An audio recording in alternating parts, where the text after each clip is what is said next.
What's up, mansion builders? Welcome back to ALI. So I want to talk to you today about doing an amazing, big, life-changing deal. And I'm just going to tell you, it's going to be hard. No matter what, it's a hard deal.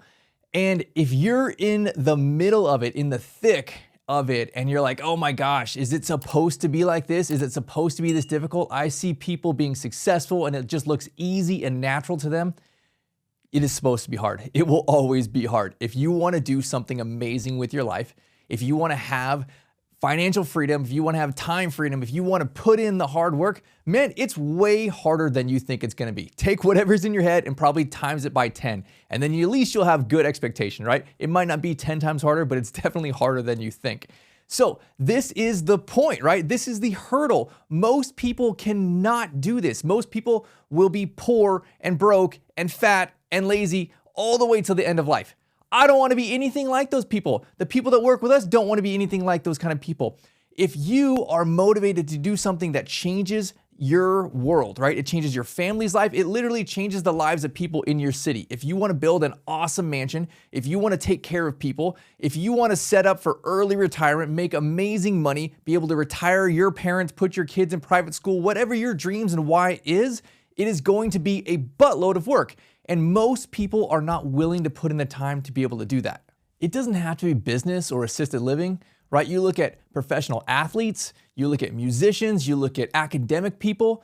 The people who are changing the world, who are really setting the bar high, they work obsessively. They are there fighting through the hard stuff day in and day out. Those people, they just know, here is what I have to do. If this is what I've committed to, if here is my goal, I have to fight every single day. I have to push through these things. And if you're in the rut of this thing, it is supposed to be like that. If you're trying to do an amazing, life-changing deal, build an assisted living, you're supposed to be in the rut. I'm in the rut right now, right? Like I have built assisted livings before, I've scaled my business, I've systematized it, and I've gotten out of that. Got to a place where it was 2+ years of Laura and I just sitting around bored, right? And then it's like, all right, let's beef up again. Let's do this. We started building our neighborhood, right? Our construction's pretty much done from the first phase of our neighborhood. And now we're about to get into the operations side of this. We are in the trenches, in the weeds. Just because I've gone through this before does not mean that I'm not in the hard part. There is always a hard part. And then really it never honestly gets easier. It's always the same hard. You just become stronger, right? I became stronger over the last few years than I was, when I first got into this game. The stuff that I can handle now, I could not handle a few years ago. I am essentially like going to the business gym. And I want you to think of this analogy. You go to the gym and you go, let's just say deadlift, right? And you go to the bar and you put 150 pounds on it and you cannot deadlift that bar. But if you were hitting the gym 3-4 times a week, right, and you did that for years and you come back and now you're hitting reps of, 300 pounds and all of those kind of things. So it does not matter that the work is the same, that the hardness is the same, because it will always be difficult. It matters that you are now stronger, right? That you can do these things. The things that used to overwhelm me and stress myself or Laura out when we had, people call in sick, or we had people, give us bad fake reviews on social media, stuff like that. All of that stuff, it still happens. We are just bigger and stronger now, right? It does not bother me anymore. I know that I can get past those things. As we are growing, we're growing our team. So even though it's equally as hard, now all of these things are not on my shoulders anymore. I and myself and Laura used to carry all of this weight, right? As you grow and become successful, not only do you become stronger and you can do more, but now you have a team of people with you. So business never really gets easier, but perspective-wise, it does. So I would encourage you, even if you're in the muck right now, to push forward, right? And hit the gym of business and develop your skills and really your confidence. Because as you have gone through these things and getting your butt kicked, you're gonna come back next year and the same thing happens, because it will happen again. You'd be like, that's nothing, right? Like, I'm gonna not even really consider that. And you will get hit with bigger problems, right? That is part of growth. I went from doing my first assisted living deal, it was about 1.1 million. And then this next one, we raised a project of more than 10 million with a $30 million exit strategy.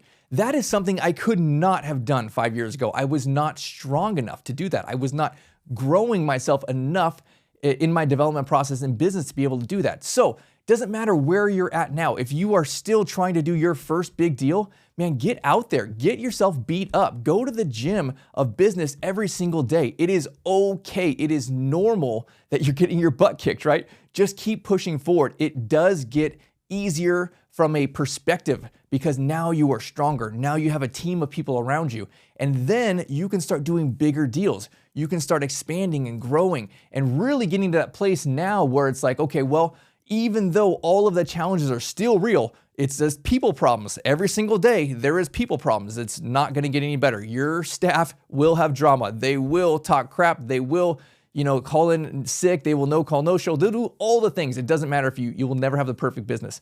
It just means that you now have a team of people and you are now stronger and you have more systems and you have better training.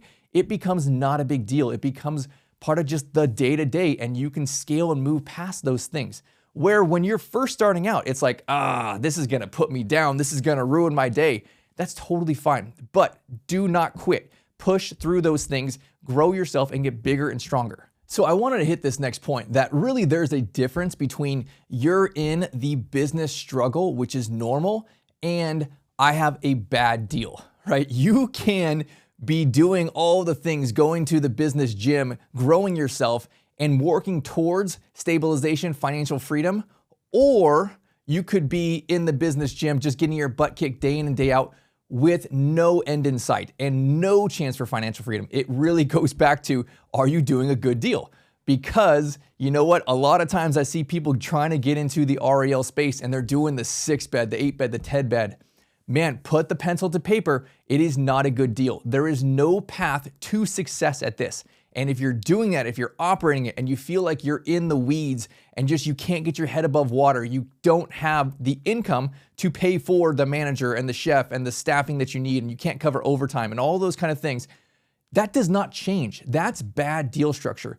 You will never have enough income if you only have 6 beds to be able to hire the people that you need so that you can pull your time away from the day-to-day business and go and market and go and fill your beds and go and build your brand. You are trapped in your business. That is a bad deal.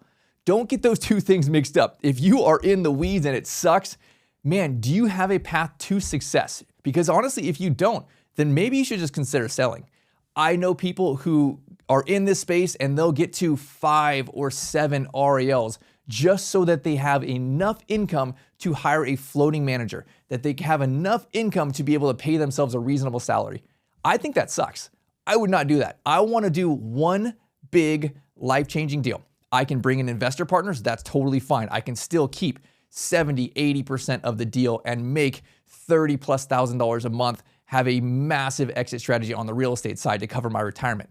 Those are something that I can get behind. That's a good deal structure. Make sure if you're getting your butt kicked, this is not forever. You're gonna get your butt kicked and that's totally okay for the next year or maybe 2, right? But do you have a actionable path and a financial path to hire the people that you need to pay for great people? If you cannot math this out, if it never makes sense, the longer you go, man, it's not gonna change, right? It's just math. It needs to be able to get to a place where you can scale and pull your time freedom back and pay yourself a great salary. And if you're getting into these dinky little REL deals, I don't see a way to do that. I know people who are struggling in those spaces and I just give them the best encouragement. Man, you know what? Put yourself in a great position and look to exit that deal. Can you roll that equity? Can you do a bigger life-changing deal?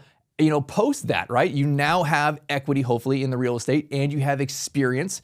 Can you go to one of these SBA lenders that our teams work with and they value those two things, equity, good cash flow, experience? Man, you know what? Go and buy something new or build something new.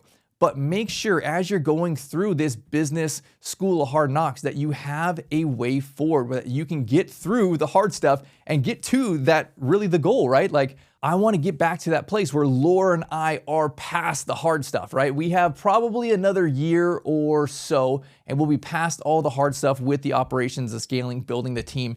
And then honestly, we'll be back to, hey, you know what? We're working 1 day a week or less. and now our income is substantially higher than it was on our last time. And that's really the pattern of life and business, right? You fight the battle, you climb up the hill, and then you stabilize. You're on the plateau for a good several seasons, and you stabilize and you build your team and your systems and everything like that. You save your money, you pay down debt, and you refinance and all the kind of things. And if you want to, you stay there forever and you kind of chill. Or when you're ready, you go and you climb the next mountain and you get into the hard stuff again and you fight the good fight until you stabilize and again, you get to the next plateau. So just make sure that you have a path forward here, that you're not on the hamster wheel spinning over and over again and you're a slave to your own small business.